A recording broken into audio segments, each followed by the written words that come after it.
अपने पुत्र रघुनंदन को कुमार अनुज के सहित मुझे दे दो, मैं इन्हें ले जाऊंगा और इनके द्वारा मेरे यज्ञ की रक्षा हो। अनुज समेत देहु रघुनाथा, अनुज समेत देहु रघुनाथा, निश्चर बद में भोग सनाथा, निश्चर बद में भोग सनाथा, निश्चर बद में भोग सनाथा। अनुज के सहित राम जी को हमें दे दो, इन्हें मैं ले जाऊंगा, इनके द्वारा निशाचरों का वध होगा और मैं सनाथ हो जाऊंगा। विश्वामित्र जी ने यह भी कहा कि राजन, आप मोह मत करो, आप चिंता मत करो, राम कौन है ये आप नहीं जानते। विश्वामित्र जी ने कहा कि अहम वेद्मि महात्मानं रामं सत्य पराक्रमम, मैं जानता हूं कि राम कौन है, आप नहीं जानते। दशरथ जी को यह बात अच्छी नहीं लगी। राम मेरे पुत्र, मैंने पाला, मैंने इन्हें बचपन से देखा, इनके सारे संस्कार मैंने किए और मैं नहीं जानता हूं राम को। और ये विश्वामित्र जी कह रहे मैं जानता हूं।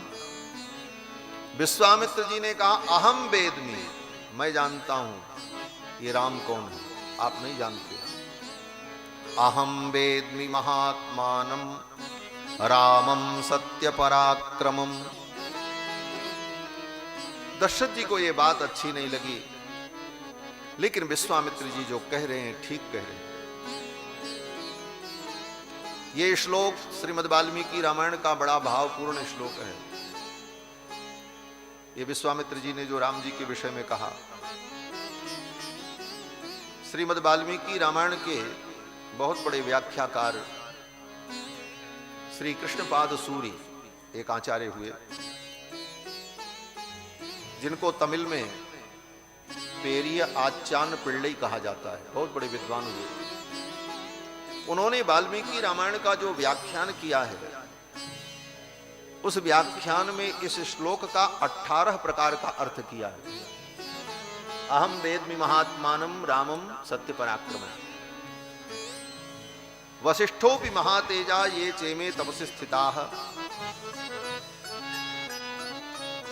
और कृष्णपाद सूरी ने जो व्याख्यान लिखा है वाल्मीकि रामायण पर,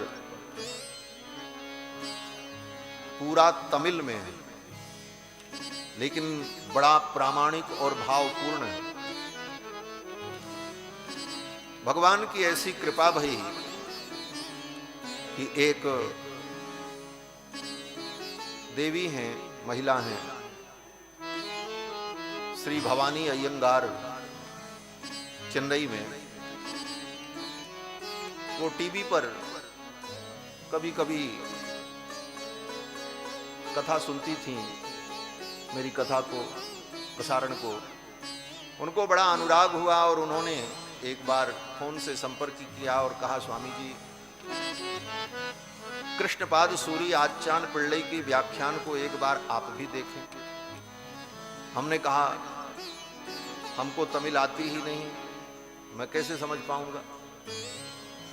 तो महाराज उन्होंने इतना परिश्रम किया कि उस पूरे व्याख्यान को हिंदी में अनुवाद किया मेरे लिए। 2 वर्षों में परिश्रम करके उन्होंने हिंदी में पूरा उस व्याख्यान का अनुवाद करके इतने मोटे मोटे रजिस्टर,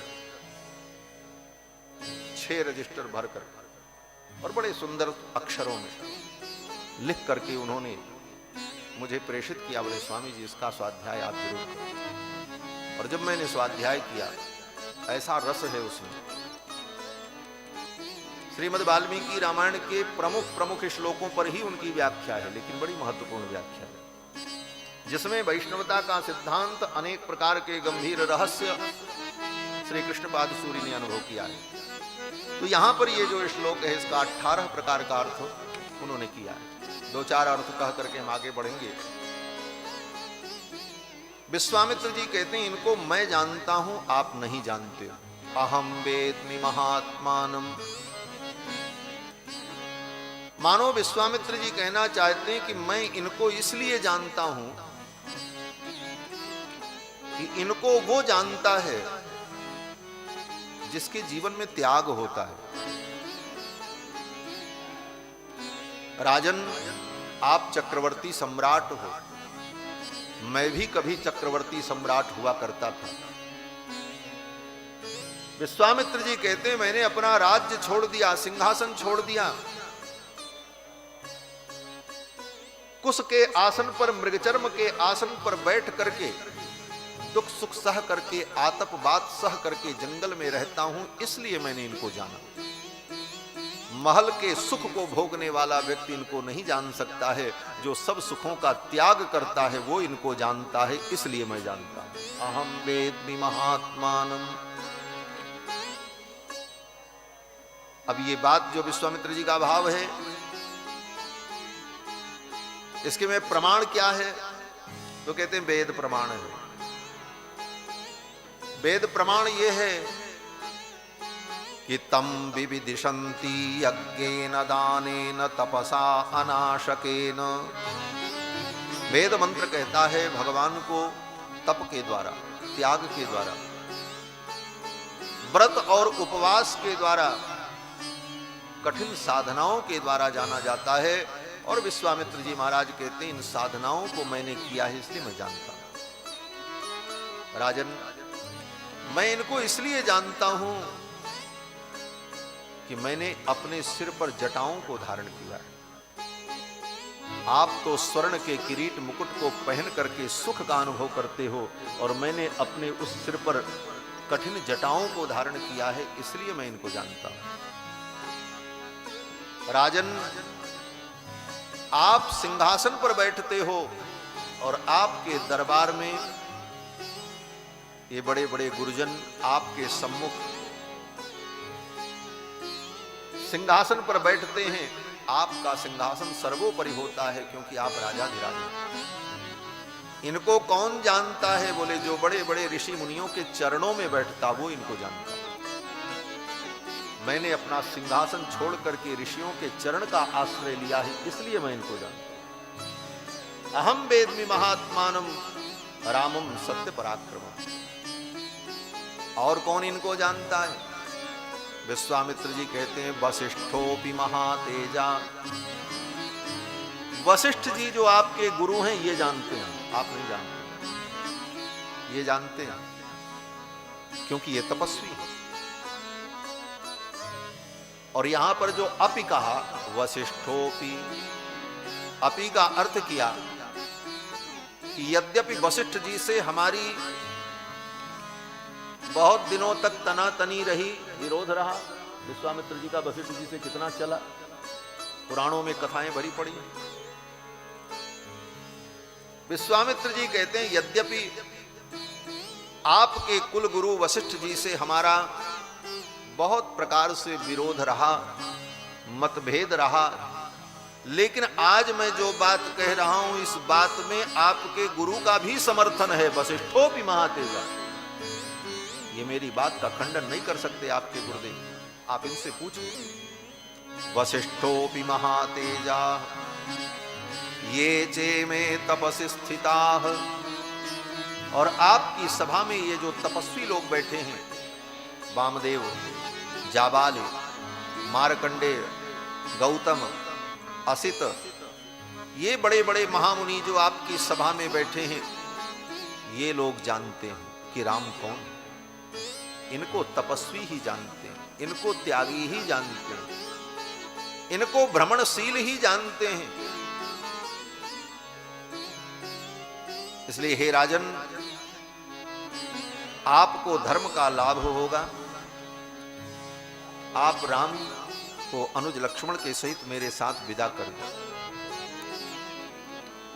विश्वामित्र जी ने इतना जब कहा तो इतना सुनते ही दशरथ जी महाराज बेहोश हो गए।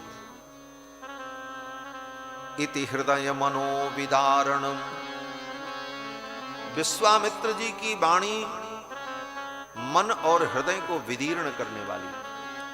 इति मनो हृदय विदारणम मुनि वचनम तदतीव शुश्रुवान, मुनि के वचन जो मन और हृदय को विदीर्ण कर रहे थे, उन वचनों को सुनकर दशरथ जी महाराज को मूर्छा आ गई।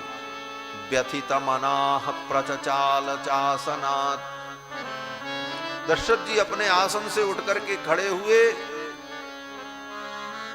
और मूर्छित हो गए। सेवकों ने उनको संभाला। एक मुहूर्त तक दशरथ जी महाराज इस बात को सुनकर के बेहोश रहे। एक मुहूर्त का मतलब 48 मिनट। 24 मिनट की एक घटी होती है, 2 घटी का एक मुहूर्त होता है। मुहूर्तमिव निस्संज्ञः, एक मुहूर्त तक संज्ञा शून्य हो गए दशरथ जी महाराज। 48 मिनट बाद जब श्री दशरथ जी महाराज को चेतना आई तो संज्ञावान इदम अब्रवीत, चेतना आने पर दशरथ जी ने यही कहा कि ऊन 16 वर्षों में रामो राजीवलोचनः, मेरे राम अभी 16 वर्ष के नहीं हुए। ऊन 16 वर्ष है। ऊन 16 का मतलब 16 से कम। ऊन का मतलब होता है न्यून। न्यून और ऊन दोनों एकार्थक है। ऊन माने कम, जैसे 20 से कम हो तो उसको क्या कहते हैं? 19। 20 से कम हो तो 19, 30 से कम हो तो 29, तो उनका मतलब कम। ऊन 16 वर्षों में मेरे राम अभी 16 वर्ष के भी नहीं। न युद्ध योग्यतामस्य पश्यामि सह राक्षसैः, राक्षसों के साथ युद्ध करने की योग्यता इनके अंदर नहीं है, अभी तो ये बालक। आप इन्हें मत ले जाओ। मेरे राम राजीव लोचन हैं। रामो राजीव लोचनः, राजीव लोचन कहने का भाव क्या है? तो श्री गोविंद राज स्वामी जी महाराज जो वाल्मीकि रामायण के भूषण व्याख्याकार हैं, वो कहते हैं कि भगवान के नेत्र कमल के समान हैं, राजीव लोचनः। और कमल की विशेषता क्या होती है? बोले कमल सूर्योदय होने पर खिलता है और सूर्यास्त होते ही कमल बंद हो जाता है, संपुटित हो जाता है। मानो दशरथ जी कहना चाहते हैं, मुनिवर मेरे राम राजीव लोचन हैं। जब सूर्योदय होता है तब इनकी आंख खुलती है, तब ये जगते हैं, अर्थात सूर्योदय तक ये सोते रह जाते हैं। और सायंकाल होते ही, सूर्यास्त होते ही इनको नींद आ जाती, क्योंकि बालक है। बालक बड़े जल्दी सो जाता है और देर तक सोता है। राम अभी बालक हैं, राजीव लोचन हैं, सूर्यास्त होते ही इनके नेत्र कमल संपुटित हो जाते हैं और सूर्योदय होने पर इनके नेत्र कमल खिलते हैं। तो अगर आप इनको ले जाओगे तो ये तो जाते ही शाम को सो जाएंगे और फिर रात भर सोएंगे, सवेरे नींद खुलेगी जब सूर्योदय होगा। तो आपका काम नहीं बनेगा। क्यों? बोले निशाचर तो रात में आते हैं। निशाचर का मतलब ही होता है निशायाम चरतीति निशाचरः, जो रात्रि में विचरण करते हैं उनको निशाचर कहते हैं। तो रात्रि में जब निशाचर आएंगे तो राम जी तो सोते रहेंगे, आपका काम नहीं होगा। इसलिए आप इनको न ले जाओ। इनके ले जाने से आपका काम होने वाला नहीं है। ऊन 16 वर्षों में रामो राजीव लोचनः न युद्ध योग्यतामस्य पश्यामि सह राक्षसैः, उन राक्षसों के साथ युद्ध करने की योग्यता राम में नहीं। आप हमें ले चलो। इयम अक्षौहिणी सेना यस्याहं पतिरीश्वरः ये मेरी अक्षौहिणी सेना जिसका मैं स्वामी हूं, मैं आपके साथ चलूंगा और मैं युद्ध करूंगा, और मैं तब तक युद्ध करूंगा जब तक मेरे शरीर में प्राण रहेगा। मैं युद्ध करूंगा, यावत प्राणान धरिष्यामि तावत योत्से निशाचरैः। जब तक मेरे शरीर में प्राण रहेगा तब तक मैं उन राक्षसों से लड़ूंगा। आप मुझे ले चलो, मेरे राम को न ले जाओ। और इतना कहते कहते दशरथ जी ने यह भी कह दिया कि अगर मेरे राम को आप ले जाना चाहते हो, यदि वा राघवम ब्रह्मण्ये तुमिच्छसि सुब्रत, हे सुब्रत, सुंदर व्रत का पालन करने वाले हे मुनिवर, अगर आप मेरे राघव को ले जाना चाहते हो तो मुझे भी साथ ले चलो, और ये मेरी चतुरंगिणी सेना भी चलेगी, राम अकेले नहीं जाएंगे। चतुरंग समायुक्तम मया सह चतम नय, चतुरंगिणी सेना के सहित और मेरे साथ आप मेरे राम को ले चलो, मैं चलूंगा, मैं भी चलूंगा। आप आ गए मांगने के लिए। दशरथ जी महाराज कहते हैं, इनको मैंने कितने परिश्रम से पाया है। 60,000 वर्ष के प्रतीक्षा के बाद ये मुझे मिले। 60 वर्ष सहस्राणि जातस्य मम कौशिक, हे कुशिक नंदन, 60,000 वर्ष की प्रतीक्षा के बाद इनको मैंने पाया है, और इनको पाने के लिए मुझे कितना श्रम करना पड़ा है। कृच्छेणोत्पादितश्चायम न रामम नेतुमर्हसि, बड़ी ही तपस्या के बाद, बड़ी साधना के बाद, बड़ी प्रतीक्षा के बाद ये मुझे मिले हैं, इसलिए आप मेरे राम को नहीं ले जा सकते। न रामम नेतुमर्हसि, मैं अपने राम को नहीं दूंगा। जवाब देता। विश्वामित्र जी चुप हो गए, कुछ बोले नहीं। आज तक विश्वामित्र जी को कोई ऐसा दो टूक जवाब देने वाला नहीं मिला। कोई दो टूक जवाब दे दे विश्वामित्र जी को और वो बचा रहेगा, विश्वामित्र जी के क्रोध का भाजन बन जाएगा। लेकिन आज विश्वामित्र जी को क्रोध नहीं आया, विश्वामित्र जी प्रसन्न हुए। दूसरा कोई होता और दूसरी कोई स्थिति होती तो विश्वामित्र जी को क्रोध आ जाता, लेकिन आज ऐसा दो टूक जवाब सुन करके भी विश्वामित्र जी को क्रोध नहीं आया, अपितु मन में प्रसन्नता हुई। क्या प्रसन्नता हुई? बोले विश्वामित्र जी को प्रसन्नता इस बात की हुई, धन्य है ये राजा। आज तक मैंने बड़े बड़े राजाओं को देखा, महाराजाओं को देखा, धन के लिए, सुख के लिए, कीर्ति के लिए सत्य और धर्म को त्याग दिया। लेकिन धन्य है ये राजा जिसने परमात्मा के लिए अपने सत्य और धर्म को भी छोड़ने को तैयार है। सत्य और धर्म छोड़ने वाले तो गली गली में मिल जाएंगे, सत्य और धर्म का त्याग करने वाले तो गली गली में मिल जाएंगे। लेकिन उन्होंने सत्य और धर्म को किसके लिए छोड़ा? बोले संसार की तुच्छ नश्वर वस्तुओं के लिए छोड़ा। लेकिन ये अविनाशी परमात्मा के लिए अपने धर्म और सत्य को भी त्यागने को तैयार है। इसका त्याग तो सर्वोत्कृष्ट है। त्याग का महत्व तब होता है कि त्याग का उद्देश्य कितना महत्वपूर्ण है। उद्देश्य अगर हीन है तो तुम्हारा त्याग कितना भी उत्कृष्ट कोटि का हो, उस त्याग का कोई मूल्य नहीं होता। और उद्देश्य अगर महत्वपूर्ण है तो फिर वो त्याग महान त्याग हो। भगवान के लिए सत्य और धर्म को भी त्यागने को तैयार है। इसलिए विश्वामित्र जी को प्रसन्नता हुई।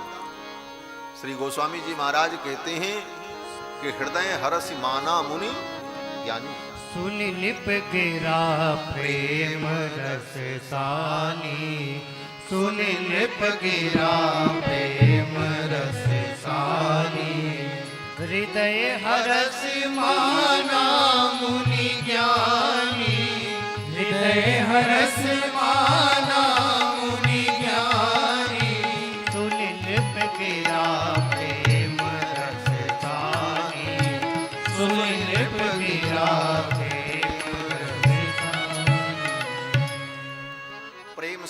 पुत्र।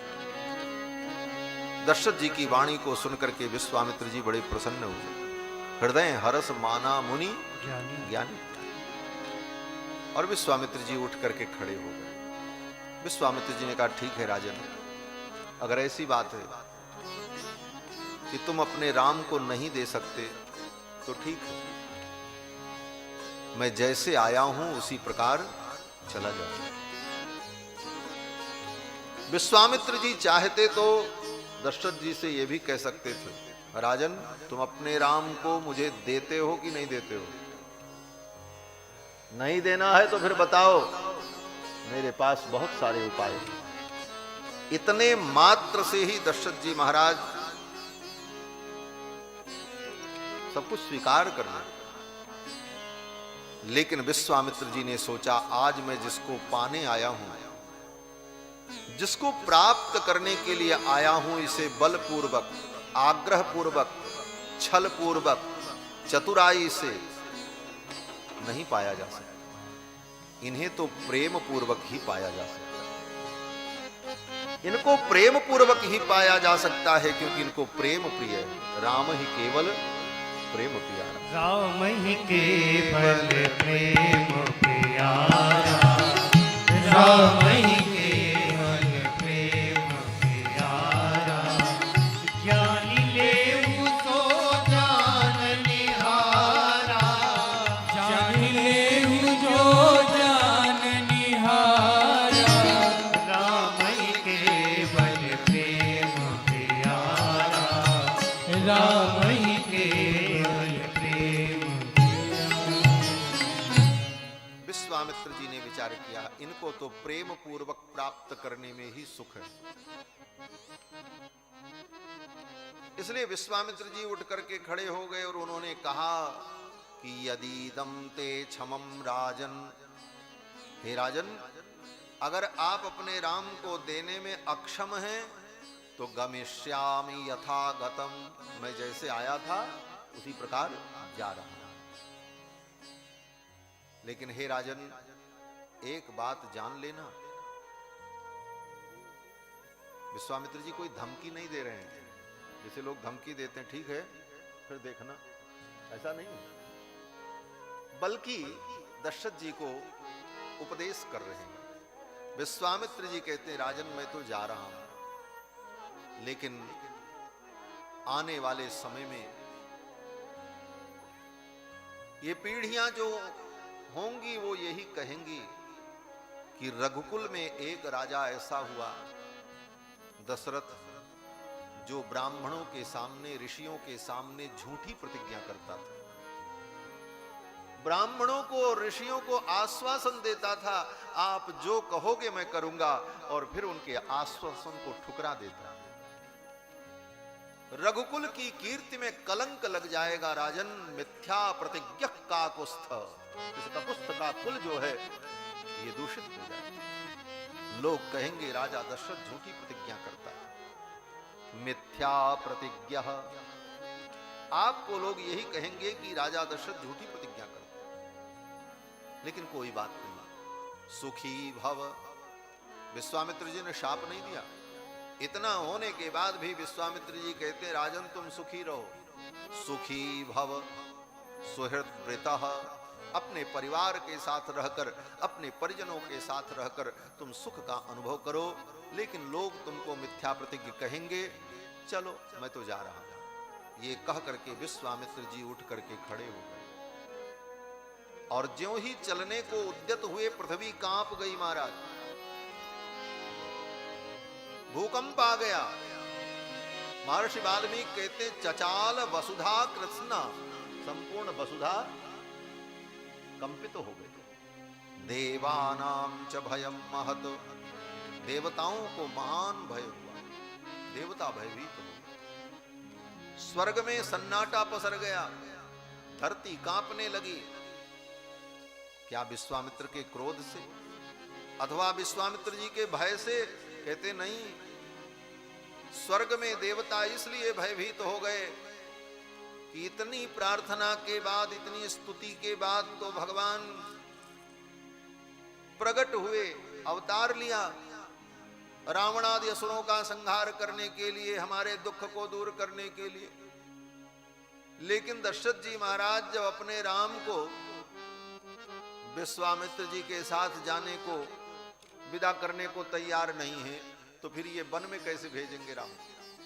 और राम वन में नहीं जाएंगे तो रावणादि असुरों का संहार कैसे होगा? और उन असुरों का संहार अगर नहीं हुआ तो हमारा दुख कैसे दूर होगा? फिर भगवान के अवतार का प्रयोजन कैसे पूर्ण होगा?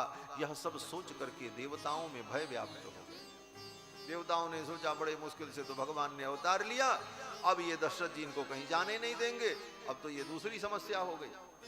तो कहते हैं आकाश से गिरा तो खजूर में अटका। बड़े मुश्किल से तो इनका अवतार हुआ, अब इनके पिताजी इनको कहीं जाने नहीं देंगे, तो जिस कार्य से इनका अवतार हुआ वो कार्य नहीं हो पाएगा। इसलिए देवताओं को भय उत्पन्न हुआ। पृथ्वी इसलिए कांप गई कि पृथ्वी को एक आशा थी कि ये मेरे दुख को दूर करेंगे, क्योंकि पृथ्वी सबसे ज्यादा दुखी है। देवता तो स्वर्ग छोड़ करके, भाग करके, जा करके गुफाओं में बच जाते थे, लेकिन पृथ्वी कहां जाए? इसी पृथ्वी पर ही रावण अत्याचार करता था, और रावण जब चलता था तो पृथ्वी कांपती थी। चलत दशानन डोलत अवन।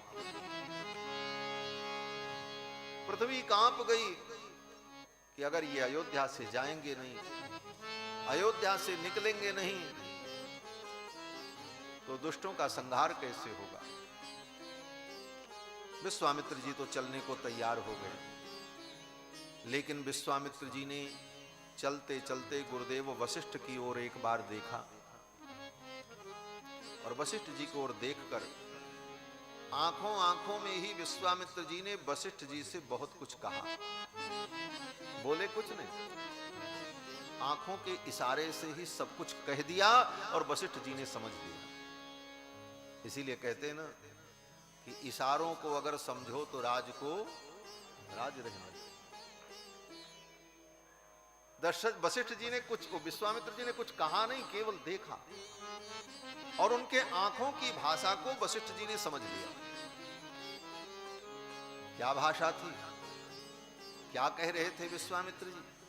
बोले विश्वामित्र जी आंखों की भाषा में कह रहे थे, हे ब्रह्मपुत्र, हे मुनिवर, आपसे मैंने बहुत प्रतिस्पर्धा की, आपकी बराबरी करने के लिए, ब्रह्मर्षि बनने के लिए, श्रेष्ठ बनने के लिए। आप वशिष्ठ हो, मैं वरिष्ठ बनने के लिए मैंने क्या नहीं किया। लेकिन हे मुनिवर, आज भी मैं आपके समकक्ष नहीं हो पाया। ब्रह्मर्षि तो मैं बन गया, लेकिन आप तो ब्रह्म के गुरु बन गए, ब्रह्म को ही आपने अपना शिष्य बना लिया। इसलिए आज ये विश्वामित्र आपके सामने याचना करता है। जिस तत्व को, जिस ब्रह्म को, जिस परमात्मा को मैं पाने आया हूं, उसे तो मांग करके प्रेम पूर्वक ही पाया जा सकता है। और हे गुरुदेव, हे मुनिवर, आपने जिस सुख का अनुभव किया, ये सुख मुझे भी अनुभव करा, मुझे राम की प्राप्ति कराओ। ये राजा तो मर जाएगा, प्राण दे देगा, लेकिन राम को नहीं देगा। आप इनके कुलगुरु हो, आप अगर चाहोगे तो मुझे भी वो सुख मिलेगा जो सुख आपने अनुभव किया। इनको अपना शिष्य बना। विश्वामित्र जी की इस भावना को वशिष्ठ जी ने समझ लिया, और वशिष्ठ जी उठ करके खड़े हुए, और वशिष्ठ जी ने कहा, वशिष्ठ जी ने कहा कि न धर्मम हातुमर्हसि, न धर्मम हातुमर्हसि। दशरथ जी ने जिन शब्दों में कहा था, वैसा ही मिलता जुलता शब्द का प्रयोग वशिष्ठ जी ने किया। दशरथ जी ने कहा था, न रामम नेतुमर्हसि, मेरे राम को आप नहीं ले जा सकते। न रामम नेतुमर्हसि, तो वशिष्ठ जी कहते हैं कि न धर्मम हातुमर्हसि। हे राजन, तुम अपने धर्म को मत छोड़ो,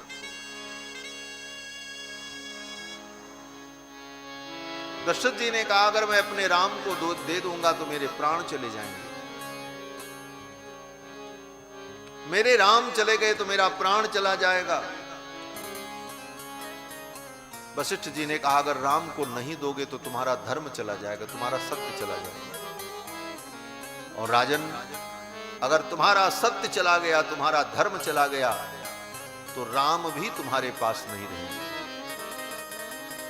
राम साक्षात धर्म है। रामो विग्रहवान धर्मः, राम धर्म के विग्रह हैं। अगर धर्म चला गया जीवन से तो राम भी नहीं। जिसके जीवन में धर्म है उसी के जीवन में राम है। राम और धर्म में कोई अंतर नहीं।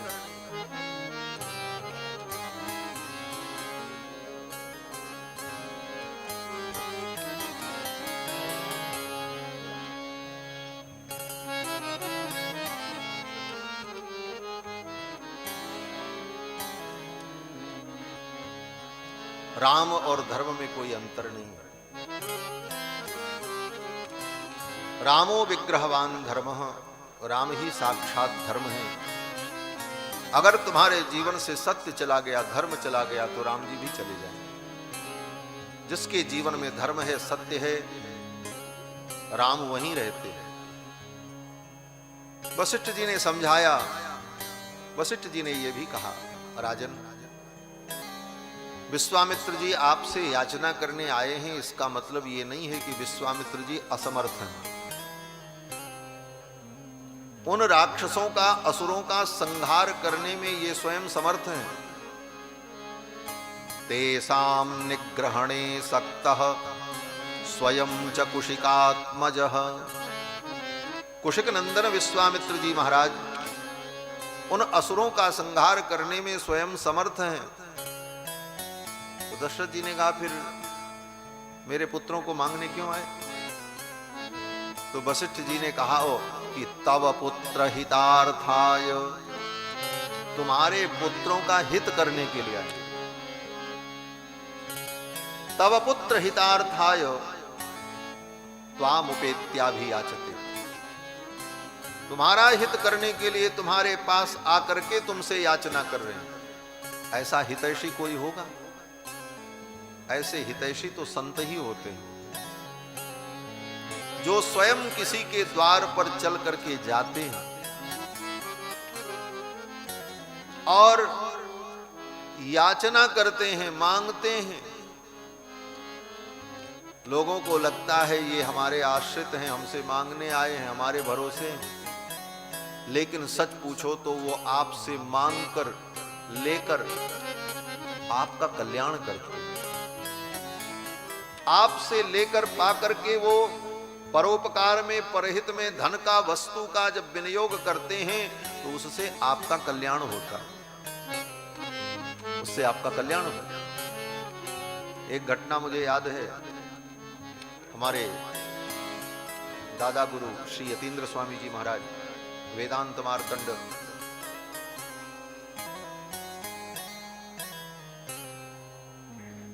प्रयाग का कुंभ था और कुंभ में धन संग्रह कर रहे थे प्रयाग में सेवा के लिए। तो पटना में एक सेठ जी थे, जगनानी परिवार,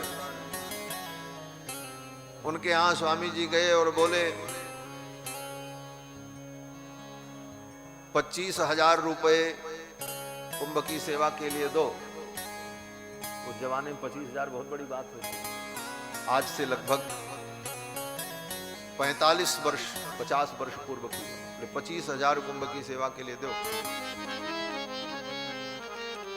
तो सेठ जी ने कहा नहीं नहीं, इतना हम नहीं देंगे, हम इतना ही दे पाएंगे, इतना ही दे पाएंगे। तो स्वामी जी कहे नहीं, हम तो 25,000 लेके जाएंगे। स्वामी जी ने कहा जब तक तुम दोगे नहीं तब तक हम जाएंगे नहीं। अपना मृगचर्म बिछा करके, त्रिदंड लेकर के बैठ के बोले इतना तो ले के जाएंगे। और इस घटना के साक्षी हमारे नाना जी थे। ये नाना जी सुनाया करते थे, उनके साथ में रहते थे। नाना जी ने कहा स्वामी जी काहे को आग्रह करते हैं, जो दे लेकर के चल देना। बोले तुम नहीं जानते हो, ऐसे तो ये देगा नहीं, बलपूर्वक लेंगे तो इसका भी कल्याण होगा, इसके परिवार का भी कल्याण होगा, और भंडारा भी होगा, संतों की सेवा भी हो जाएगी। हमारा मान अपमान क्या है? हम अपने अपमान के लिए, मान के लिए नहीं जीते। ये संतों का परोपकार भाव है। परोपकाराय सताम विभूतया। तो विश्वामित्र जी महाराज के विषय में वशिष्ठ जी कहते हैं, तव पुत्र हितार्थाय, तुम्हारे पुत्र का हित करने के लिए, तुम्हारा हित करने के लिए, त्वाम उपेत्या भी याचते, तुम्हारे द्वार पर आकर के तुमसे याचना कर रहे हैं, जबकि ये सर्व समर्थ हैं। तेसाम निग्रहणे सक्तः स्वयं च कुशिकात्मज, ये सब कुछ कर सकते हैं, इनके पास सामर्थ्य की कोई कमी नहीं। जो दूसरी सृष्टि बना सकता है उसके पास सामर्थ्य की कमी है। विश्वामित्र जी तो दूसरी सृष्टि बनाने को तैयार हो गए। अन्य इंद्रम करिष्यामि, मैं दूसरा इंद्र बना दूंगा, दूसरे देवता बना दूंगा, दूसरा स्वर्ग बना दूंगा, और त्रिशंकु के लिए दूसरा स्वर्ग बना डाला। वो विश्वामित्र जी। तो दशरथ जी ने कहा, मेरे पुत्रों का यह क्या हित करेंगे? मेरे पुत्रों का ये कौन सा हित करने आए हैं? तो वशिष्ठ जी ने धीरे से दशरथ जी के कान में कहा, राजन, अभी अभी सभा में यही चर्चा हो रही थी कि पुत्रों का विवाह कैसे होगा। तेषाम दार क्रियाम पति चिंतयामास धर्मात्मा। आप चिंता कर रहे थे कि पुत्रों का विवाह कैसे होगा। ये आपके पुत्रों का विवाह कराने आए हैं। क्या कराने आए? बोले सच में? बोले हाँ। बोले ये कैसे ब्याह कराएंगे? वशिष्ठ जी ने कहा, जब ले जाएंगे तब ना ब्याह कराएंगे, अब आप जाने नहीं दोगे तो ब्याह कैसे होगा? पहले आप विदा तो करो इनको। बोले कहां ले जाएंगे, क्या करेंगे? दशरथ जी ने, वशिष्ठ जी ने कहा, राजन, वस्तु बहुत अच्छी हो,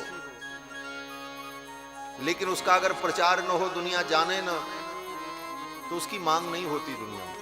बहुत अच्छी चीज हो लेकिन उसका प्रचार न हो तो उसकी कोई मांग नहीं होती, कोई उसको पूछता नहीं। आपके राम जी बहुत अच्छे हैं, सर्वगुण संपन्न हैं, लेकिन आपने इनको अपने घर से बाहर कहीं जाने नहीं दिया। किसी ने आज तक इनको जाना ही नहीं, इसलिए कोई बर देखू आया नहीं, कोई ब्याह का संबंध आया नहीं। कोई जाने तब ना कोई आएगा। तो बोले बाबा जी क्या करेंगे? बोले बाबा जी ले जाएंगे, अपने साथ घुमाएंगे, तो सारी दुनिया देखेगी, कहीं न कहीं तो तय हो ही जाएगा ब्याह। बोले बाबा जी से अच्छा प्रचार कोई नहीं कर सकता। किसी वस्तु का प्रचार करना हो तो बाबा से बढ़िया कोई प्रचार नहीं कर सकता। ये बाबा जितना बढ़िया प्रचार करते हैं, इसीलिए बाबा लोग, संत लोग, महात्मा लोग आते हैं तो बड़े बड़े मठाधीश लोग खूब दक्षिणा देते हैं, खूब चादर उड़ाते हैं। क्यों? बोले यही तो प्रचार करने वाले हैं। कम दिया तो जाएंगे, कहेंगे कुछ दिया ही नहीं, बड़ा कंजूस है।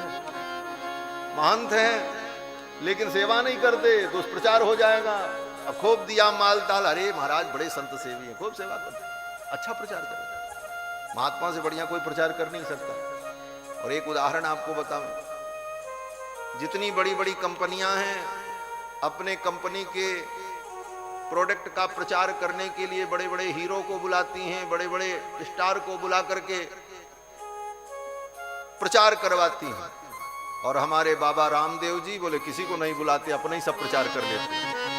कर लेते नहीं कर लेते, किसी की जरूरत नहीं उनको, और सबसे ज्यादा उनकी कंपनी चलती महाराज। क्यों? बोले महात्मा से अच्छा प्रचार करने वाला दुनिया में कोई नहीं। वशिष्ठ जी ने कहा, इनको आप इनके साथ विदा करो, ये ले जाएंगे, फिर इनका ब्याह हो जाएगा।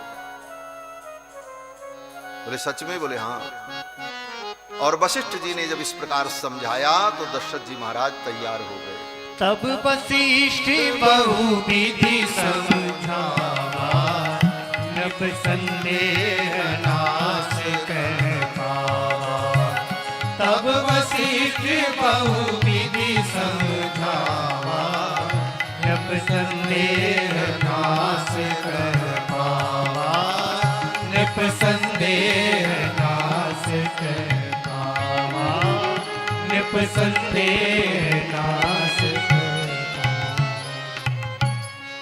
तब वशिष्ठ बहुविधि समझावा, वशिष्ठ जी ने अनेक प्रकार से समझाया। तब वशिष्ठ बहुविधि समझाओ। एक महात्मा कहते थे इसका एक अर्थ और है। बोले क्या? बोले तब वशिष्ठ बहुविधि समझावा। वशिष्ठ जी ने बहू की विधि समझाई। बहू कैसे आएगी, बहू लाने की यही विधि है, इनके साथ विदा करो, तब जाएंगे तो उधर से बहू लेकर के आएंगे। तब वशिष्ठ बहुविधि समझावा। दशरथ जी महाराज प्रसन्न हो गए, विलंब नहीं किया। इति मुनि वचनात् प्रसन्न चित्तो। वशिष्ठ जी के वचन को सुनकर के दशरथ जी का मन प्रसन्न हो गया और राम लक्ष्मण को बुलाया और विश्वामित्र जी को सौंप दिया। अभी तक कह रहे थे हम राम को नहीं देंगे, प्राण दे देंगे, सब कुछ दे देंगे, अब देने को तैयार हो गए। क्यों? क्यों? बोले इनका ब्याह हो जाएगा, बहू आएगी। राम जी कौन है? बोले परम धन है। राम जी परम धन है। मीरा जी कहती ने पायो जी मैंने राम रतन धन पायो। श्री यमुनाचार्य स्वामी जी कहते हैं धनम मदीयम तव पाद पंकजम। भगवान परम धन है और अपना धन कोई देना नहीं चाहता, लेकिन एक स्थिति ऐसी होती है कि व्यक्ति अपना धन दे देता है। कब? बोले जब उसे ये आशा हो कि ये धन मैं अपना दूंगा तो सामने वाला व्यक्ति ब्याज के सहित मुझे लौटाएगा। ऐसे कोई आपसे कहे कि आप 1 लाख रुपए दे दो तो आप देने को तैयार नहीं होगे। अगर वो कहे कि आप हमें दे दो 10% ब्याज लगा करके 1 महीने के अंदर आपको हम लौटा देंगे, बोले तब ले जाओ, तब दे देता है। भगवान परम धन है, लेकिन भगवान पर ब्याज लगना चाहिए। मूल धन पे अगर ब्याज न लगे तो मूल धन उतना का उतना ही रह जाता है, वो बढ़ता नहीं। भगवान में जो आनंद है, जो सुख है, वह सुख तब बढ़ता है जब उसमें भक्ति का ब्याज लगता है। भक्ति का ब्याज लगे तब वो मूल धन बढ़ता है। और भक्ति कौन है? बोले भक्ति श्री किशोरी जी हैं, श्री जानकी जी। और भक्ति जब आती है तभी आनंद तत्व में रस वृद्धि होती है। इसीलिए दशरथ जी महाराज ने इस ब्याज के लालच में अपने मूल धन राम को विश्वामित्र जी को सौंप दिया। बुलाया और सौंप दिया, कहा महाराज ले जाओ। मेरे प्राणनाथ सुत दोऊ तुम मुनि पिता आन नहीं को। दोनों पुत्रों को सौंप दिया और कहा आज से आप ही इनके पिता हो, तुम मुनि पिता।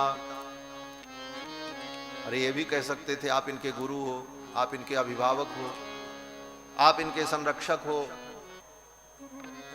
लेकिन दशरथ जी तो इतने भाव विह्वल हो गए कि ये ले जाएंगे, मेरे छोरों का ब्याह कराएंगे। अगर कहीं वहां पर ब्याह तय हो गया, कहीं बात बन गई, तो दशरथ जी ने सोचा कहीं मेरे कारण विलंब न हो जाए, क्योंकि विवाह में पिता की भूमिका होती है, पिता को भी होना जरूरी होता है। तो दशरथ जी महाराज ने कहा कि गुरुदेव आप इन्हें ले जाओ, इनका ब्याह करा देना।